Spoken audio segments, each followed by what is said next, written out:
अच्छा जी, अस्सलाम वालेकुम। First of all thank you very much for letting me make the video. So ये हमारे यंग पेशेंट्स हैं जिनकी हम लोगों ने कल ACL रिकंस्ट्रक्शन किया था। Tell me how was your experience post surgery?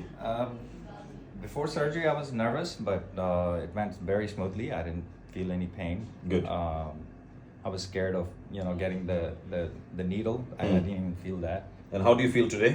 I just a little bit swelling, but nothing major. So alhamdulillah, he had a successful ACL reconstruction with internal brace. We also sorted his meniscus. Rest of the knee is in a good condition.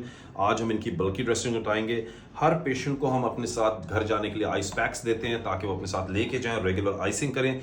5 days के बाद ये आके मुझे दिखाएंगे और इंशाल्लाह ताला he will go on to the journey of recovery very fast. और इसका बेनिफिट ये है कि हमने सर्जरी बहुत क्विक की है, सॉफ्ट टिश्यू को जेंटली हैंडल किया ताकि पेशेंट को मिनिमम पेन हो, इसलिए आज वो कंफर्टेबल यहाँ है।